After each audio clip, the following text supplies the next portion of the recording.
একসঙ্গে দুটি F-16 fighter জেটকে গুড়িয়ে দিয়ে কার্যত গোটা বিশ্বকে চমকে দিল রাশিয়ার সেনাবাহিনী। রাশিয়ার পক্ষ থেকে আজকে কনফার্ম করা হয়েছে যে এই ইউক্রেন যুদ্ধের সময় মার্কিন সেনারা যে F-16 ফাইটার জেট এই ইউক্রেনকে দিয়েছিলেন, সেই দুই F-16 কিন্তু কার্যত তারা ভূপতিত করেছে এবং রাশিয়া এক্ষেত্রে S-300 ডিফেন্স সিস্টেমকে ব্যবহার করেছে। অর্থাৎ ইউক্রেন যখন রাশিয়ার উপর আক্রমণ করে তখন মার্কিন সেনাবাহিনীর অত্যন্ত ভরসাযোগ্য F-16 ফাইটার জেট রাশিয়ার ডিফেন্স সিস্টেম সম্পূর্ণভাবে গুড়িয়ে দেয়, যা আজকে প্রকাশ্যে নিয়ে আসে রাশিয়া। ফলে শেষ এক সপ্তাহ ধরে রাশিয়া এবং ইউক্রেনের যুদ্ধ কার্যত অন্য মাত্রায় চলে গেছিল যেভাবে, তার কিন্তু জবনিকা পতন কার্যত সময়ের অপেক্ষা, কারণ ইউক্রেনের হার কেউ বাঁচাতে পারবে না। এবং রাশিয়া শেষ এক সপ্তাহ ধরে বারংবার ইউক্রেনের একাধিক ইনফ্রাস্ট্রাকচার, ক্রিটিক্যাল জায়গা, এনার্জি সেক্টর সম্পূর্ণ গুড়িয়ে দেওয়ার পাশাপাশি আজ মার্কিন সেনাবাহিনীর দুই ফাইটার জেটকে যেভাবে তছনছ করে ধ্বংস করে দিয়েছে, তা কিন্তু ডোনাল্ড ট্রাম্পের কাছেও বড় ধাক্কা। তা কিন্তু গোটা বিশ্ব ইতিমধ্যেই রেকগনাইজ করতে শুরু করে দিয়েছে। এই পুরো বিষয়টা আমেরিকার কাছে জোর ধাক্কা। কেন জোর ধাক্কা? কারণ আমেরিকা F-16 ফাইটার জেটকে নিয়ে এর আগে বহু গর্ব করেছে। তাদের মতে F-16 ফাইটার জেট আসলে F-35 এর মতোই অত্যন্ত শক্তিশালী একটি ফাইটার জেট, যাকে ধ্বংস করার ক্ষমতা নাকি বিশ্বে কারোর নেই। এবং তারা বারবার বলেছেন যে রাশিয়ার ডিফেন্স সিস্টেম ভেদ করতে পারে F-16 ফাইটার জেট, কারণ F-16 ফাইটার জেট রেডারে নাকি ধরা পড়ে না। অথচ রাশিয়ার S-300 ডিফেন্স সিস্টেমই এই ফাইটার জেট দুটোকে ধ্বংস করার জন্য যে যথেষ্ট, তা কিন্তু রাশিয়া বুঝিয়ে দিল। দেখুন, এক্ষেত্রে S-400 ডিফেন্স সিস্টেমও কিন্তু ব্যবহার করতে হয়নি রাশিয়াকে। S-400 ডিফেন্স সিস্টেম যা ভারত অপারেশন সিন্দুর পর্বে ব্যবহার করেছিল পাকিস্তানের এবং তুরস্কের একত্রে যে হানা হয়েছিল ভারতের উপর, সেটাকে নিউট্রালাইজ করার জন্য।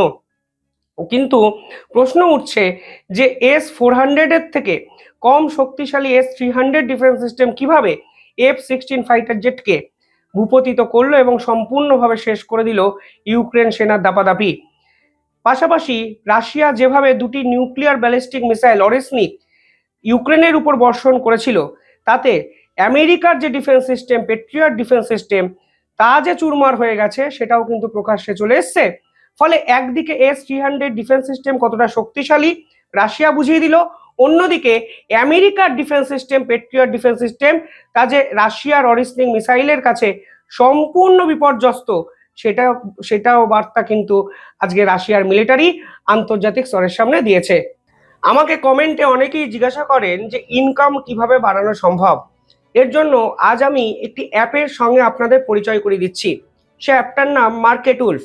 মার্কেটউলফ হলো একটি সেভি রেজিস্টার্ড অ্যাপ, যেখানে আপনি লগ ইন করে খুব সহজেই ইনকাম বাড়াতে পারেন। এবার আপনাদের দেখাচ্ছি এই মার্কেটউলফ অ্যাপ আপনারা কিভাবে ব্যবহার করতে পারেন। দেখুন, প্রথমে আমি পিন দিয়ে এই অ্যাপে লগ ইন করলাম। এখানে দেখাচ্ছে ফলো ট্রেন্ড অপশান, যেখানে মার্কেটে প্রফিটেবল ট্রেন্ডগুলোই আপনাকে শুধু দেখাবে। এবার একটা ক্লিকেই আপনি এখান থেকে ট্রেন্ড খুব সহজে ক্লিক করে ফলো করতে পারেন। এখানে আপনি খুব ছোট অ্যামাউন্ট ইনভেস্ট করে ট্রেডিং শুরু করতে পারেন। মার্কেটে বাকি অ্যাপে ইনভেস্টমেন্ট আপনাকে 3 গুণ বেশি করতে হয়। এখানে আছে স্টপ লস অপশান, যা আপনার ক্ষতি আটকায়। যদি আপনার ক্ষতি একটি নির্দিষ্ট লেভেলে পৌঁছে যায়, তাহলে এই অ্যাপটি অটোমেটিকলি বন্ধ করে দেবে আপনার ইনভেস্টমেন্ট। এই অ্যাপের ব্রোকারেজ ফি মার্কেটের অন্য অ্যাপের থেকে অনেকটাই কম। এখানে দেখুন প্রফিট ট্রেন্ড অনুযায়ী চলছিল। আমি একটি ক্লিকেই স্টপ ট্রেন্ড করে দিলাম এবং খুব অল্প সময়ে 1306 টাকার প্রফিট বুক হয়ে গেল।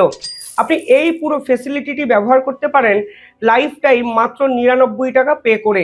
এছাড়াও বিভিন্ন কমোডিটিস যেমন গোল্ড, সিলভার, ন্যাচারাল গ্যাস, এগুলোরও ট্রেডিং আপনারা করতে পারেন সকাল 9টা থেকে রাত্রি 12টা অবধি। মার্কেটউলফ অ্যাপ আপনাদের ফ্রিতে রেকমেন্ডেশনও কিন্তু দেয়, যেটা কাজে লাগিয়ে ডিসেম্বরে 8,606 টাকা, জুনে 70,468 টাকা, জুলাইতে 59,696 টাকা এবং অক্টোবরে 58,260 টাকা প্রফিট বুক করা গেছে। এবং এই প্রফিটের উপর মার্কেটউলফ অ্যাপ কোনো কমিশন কিন্তু লাগে না।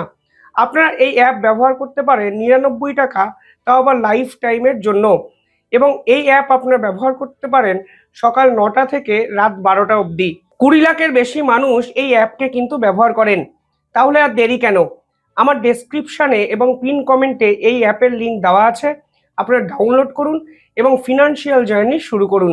পাশাপাশি রাশিয়া যেভাবে ইউক্রেনের রাজধানী কিয়েভের উপর মিসাইল বর্ষণ করেছে তা নিয়ে রাষ্ট্রসংঘ একটি এমার্জেন্সি মিটিং ডাকলো। রাষ্ট্রসংঘের ক্ষমতা আজকে আন্তর্জাতিক স্তরে সব থেকে বেশি আলোচিত এবং সমালোচিত কিন্তু হচ্ছে। যখন ভেনেজুয়েলার প্রেসিডেন্টকে তাদের দেশে ঢুকে আমেরিকার সেনাবাহিনী তুলে নিয়ে আসে, তখন এই রাষ্ট্রসংঘ কিন্তু কার্যত ডোনাল্ড ট্রাম্পের সামনে কিছুই করতে পারে না। একটি মিটিং, একটি আলোচনা, একটি ভেটো জারি করা ছাড়া এই রাষ্ট্রসংঘের যে আসলে ক্ষমতাটা কি তা কিন্তু কেউই বুঝতে পারছে না। ইরান দিনের পর দিন রাষ্ট্রসংঘকে মানে কার্যত বোকা করে তাদের নিউক্লিয়ার প্রোগ্রাম চালু করে রেখে দিয়েছে। ইরানের নিউক্লিয়ার প্রোগ্রাম থামানোর দায়িত্ব নিয়ে নিয়েছে আমেরিকা, অথচ যাদের এই নিউক্লিয়ার প্রোগ্রাম থামানোর কথা ছিল সেই রাষ্ট্রসংঘের আন্তর্জাতিক পরমাণু সংস্থা যে সম্পূর্ণভাবে ঢাকা ফেল করেছে তাও কিন্তু আজকে আমরা বুঝতে পারছি। রাশিয়া এবং ইউক্রেন যুদ্ধ ওয়ার্ল্ড ওয়ার 2 যতদিন ধরে চলেছিল সেই সময়কালটাকেও ছাপিয়ে গেল।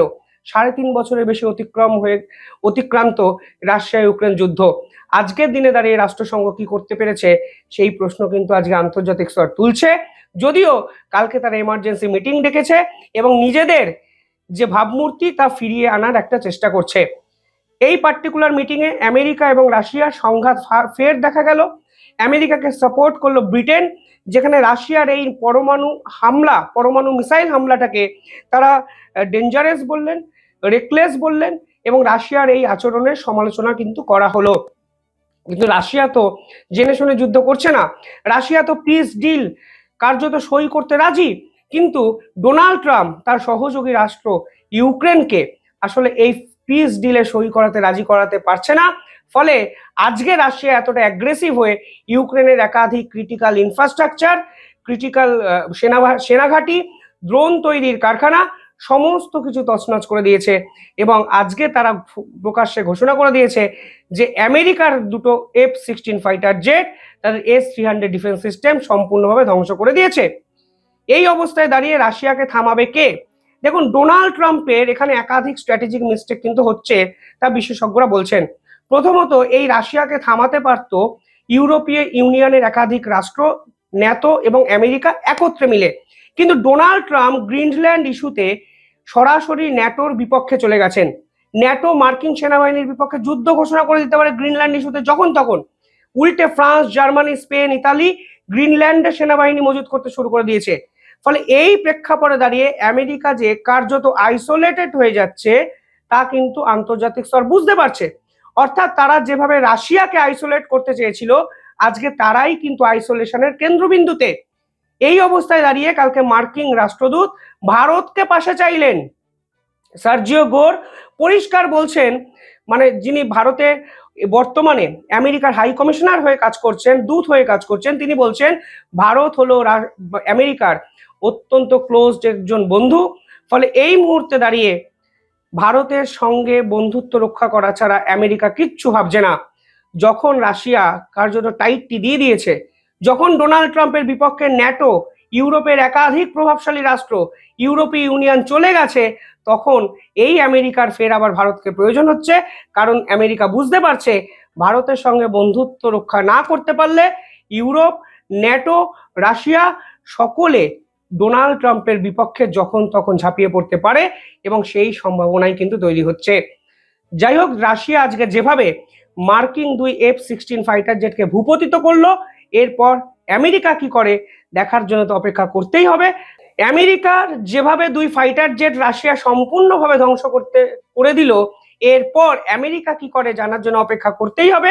কারণ আমেরিকার গর্ব, আমেরিকার অহংকার সম্পূর্ণভাবে চূর্ণ বিচূর্ণ করে দিয়েছে রাশিয়ার মিলিটারি।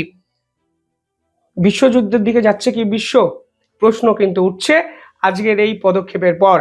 যাই হোক, দেখতে থাকুন দ্য ইন্ডিপেন্ডেন্ট বেঙ্গল। তবে শেষ করার আগে, মার্কেট উলফ অ্যাপ ব্যবহার করা অত্যন্ত সহজ ও সিকিওর। অ্যান্ড্রয়েড এবং iOS দুটো ভার্সনেই আপনারা এই অ্যাপকে ব্যবহার করতে পারেন। 2 মিলিয়ন মানুষ এই অ্যাপকে এখন ব্যবহার করেন। তাহলে আর দেরি কেন? আমার ভিডিওর ডেসক্রিপশন এবং পিন কমেন্টে এই অ্যাপের লিঙ্ক আছে, ডাউনলোড করুন এবং ট্রেডিং জার্নি শুরু করুন। দেখতে থাকুন দ্য ইন্ডিপেন্ডেন্ট বেঙ্গল। ধন্যবাদ।